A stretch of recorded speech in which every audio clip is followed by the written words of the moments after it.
I'm continuing my analysis here of Strauss's City and Man on the basis of what Benedetti has written in his work. A number of fine works that he has written on Plato's dialogues. He probably, together with Strauss in the 20th century, was one of the top 3 scholars of Plato to have ever existed, in my opinion, not just in the 20th century. But there's, in a way, a signal that Strauss's philosophy involves something very radical.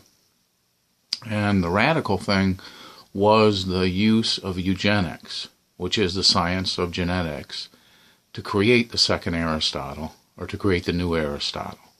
And that ended up being, that's what the Aristotle section of An Epilogue is about. How Strauss used eugenical ideas and genetics to create a man who in the 20th century recreated the creations of Aristotle. So in putting Aristotle first, he's showing the reversal in a way of Platonic or Neoplatonic Christian Judaism by Islamic philosophy, and how Islamic philosophy came to be predominant in what would technically be called the third Aristotle, the one created by Strauss himself, or the one that Strauss himself had an idea for, because he wanted to reconstitute Aristotelianism, but he wanted to be able to do it by making a sort of kingly type of man, or a Basilius, as he is called in Aristotle's philosophy. And so something like that comes to sight in the person of Joseph Cropsey, himself an idea of Strauss's, an idea with genetics, of the creation of a certain type of person. So when I said that Hobbes had been resurrected, I meant it in a kind of literal sense, that the actual person was created by Strauss, and then the actual person could kind of go through the kinds of analyses and the kinds of reasoning and the kinds of thinking, and could spend his whole life doing so, because that's what he dedicated his life to. It is not literally true, so that if somebody, grabbed Joseph Cropsey by the collar and took his blood and then they analyzed it, they would find that the man was extremely intelligent, and that he could very well qualify as a type of Aristotle. Now, Benedetti says, importantly, that there's a sister dialogue, or there's a sister work to The City and Man. And that, if you start with the title, The City and Man, what might a dialogue that's a sister dialogue, or maybe even an opposite to The City and Man be? Then it would be the cosmos and God. And so the cosmos and God, or the dialogue called Cosmos and God, is Socrates and Aristophanes. And Benedetti points to that in his work that analyzes The City and Man. He says the sister dialogue to The City and Man is Socrates and Aristophanes, and that's meant to be titled, therefore, in a counterpart to, or an opposition to, is meant to be called Cosmos and God, which means that Cosmos and God are comprehended also by Strauss, but in an Aristotelian sense, in a sense that kind of points down to the heavenly being embodied in the earthly, so that actual beings in the world can be representations of divinities, if you will, the heavenly bodies as divinities.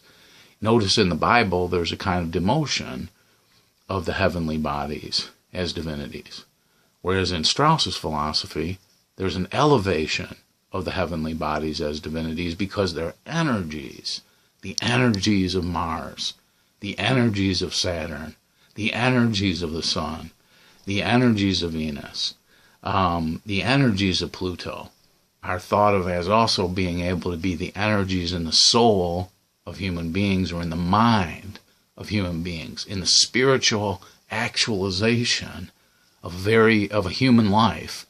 There can be the energies of a planet. And so this is the way Strauss, in writing, if he did write, as I suspect, and I'm putting it forward as a hypothesis, that Strauss used his knowledge of Greek to add to the Platonic canon the dialogue epinomus, which is where Plato looks at the heavens, and he kind of puts the heavens in the place of gods.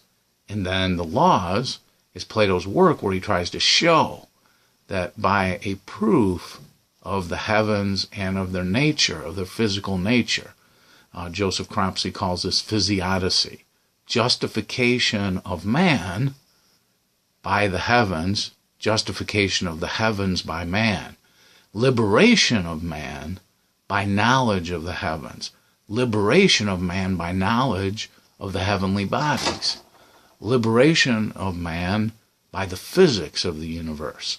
See, if anything ever succeeds at resurrecting each person in the universe, it will be knowledge of the physics of the universe. It'll be knowledge of the biology of the universe. It'll be knowledge of ourselves as already having been parts of God. See, we were already that. But everybody present in the world, you have to think of yourself as humble. If you think of yourself that way, it may cause you to be egophanic, to use a Wiglenian term. And if you become egophanic, that means that's a kind of madness. It's a kind of madness to put a man in the place of God in a universe where your question is always a question even for a man God, even a God-like man, even somebody who knew as much as Strauss or knew as much as my friend Laurita, right there, knew as much as her. It'll be hard for her to think of herself as God, see? Because we're taught to be humble. And if we put ourselves in the place of God, I've been suggesting, then we lose that humbleness. We lose that respect for other people. We lose the human side of our existence. But if we don't strive for something like that, then we never ever strive to make the world better. Or we never ever strive to change the world. Or we always are too afraid to do. We're too afraid to change nature. We're too afraid to cultivate our own nature because we always think the other things are God. See, lots of people around here, my friends over the years and myself included, every time I picked up a philosophy book, I said, God, this is a dialogue of Plato's. This guy, compared to me in philosophy, he's a god. I can't be that. So for years, I tortured myself reading Plato, reading all the other great philosophers, Wittgenstein, Kant, Heidegger, and thinking, I can't philosophize. But then I actually took a class with Paul K. Moser of Loyola University. And Paul K. Moser told us, you're not just going to write a paper. You're not just going to write a paper on philosophy, on epistemology, his favorite subject, his selected specialty. He said, you're going to do philosophy. So he taught me that to engage in a philosophical question, to ask the question, what is knowledge? Just like Theaetetus, is already, and to answer it somehow, to say knowledge is being able to see something, like my refrigerator right over there, and to be able to touch it and see it. Now that's a doctrine in philosophy called empiricism. The things that are real are the things we can see and touch. That's doing philosophy. Any person who has ever done that, who has ever stumbled, like I did tonight, I was walking home from the store and I hit a rock. There was a rock under my foot. And I almost fell over. And so I thought, well, that rock exists. My foot exists. I exist because I almost fell over. I bumped my arm. You can look at my arm right here. I shouldn't really do these videos half naked. How do you know I'm not how do you know I'm not naked? You don't know. And if you said, well, he's not naked, that would be some kind of rationalism. That wouldn't be empiricism because you can't see.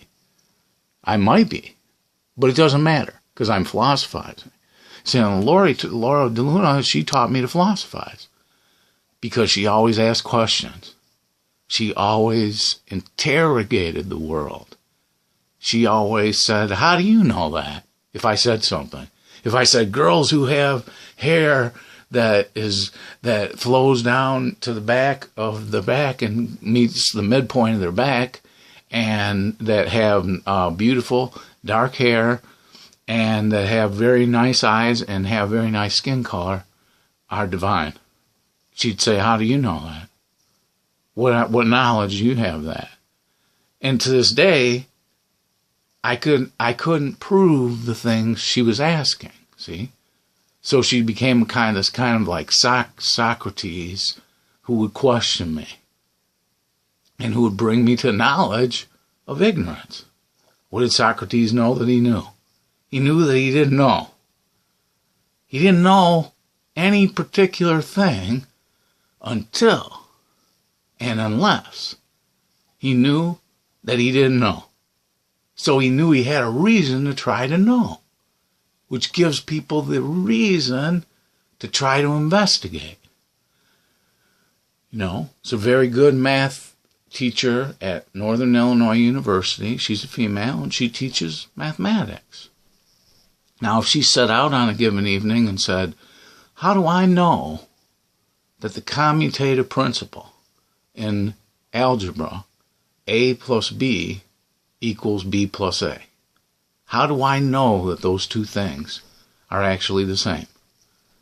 Now, she knows because she's heard of the fact that there are non-commutative algebras. She knows that there are some algebras in physics, in the domain of physics, that say A plus B is not B plus A. But a person here, and my friends, if I told Joe, hey, is 5 plus 8 13? And is 8 plus 5 13? He would say, yes, it is. Yes. Or is 7 times 6 42 the same as 6 times 7? 42. That lady, Grandma Alice, I brought up before, who helped me learn my multiplication tables, she realized I was struggling, and I couldn't do it. I couldn't learn them, and she said, Jeff, if you know 7 times 8 is 56, then you know 1 7, 7 times 8, but you also know 1 8, 8 times 7. So she taught me the commutative law of algebra. It's a law in algebra. But in logic, it's true, too, to a certain degree, with a certain application. But notice it doesn't work for division, and it doesn't work for subtraction, because 8 minus 2 is a different answer than 2 minus 8. And just as 8 divided by 2 is different than 2 divided by 8. Then you got to introduce negative numbers, and so on. But this is also a thing, like, so what you're doing in remembering, we've been talking about the doctrine of remembering, and what we've been doing is trying to recall what has been achieved so far. What has been knowledge? What have others considered knowledge? What do we consider knowledge? I consider that it wasn't knowledge to me until Paul K. Moser, a professor at Loyola University, until he told me, you're going to be philosophizing in this paper I wrote about a priori knowledge, knowledge before experience, a priori, things that we know before we experience them, you know. And you can think about that, like what would knowledge of that kind be? It would be certainly different than the things we learn, like when I reach out and I try to touch a flame, it burns me. But then after I have that experience, then the next time before experience, I know that if I reach out and touch a flame, it might burn me. Is that a priori knowledge? Is that knowledge before experience? Or is that knowledge after experience? See, that's a good question. But I've been trying to point to a couple things that might be of interest to some people in relation to Leo Strauss's work and in relation to the way I interpret him.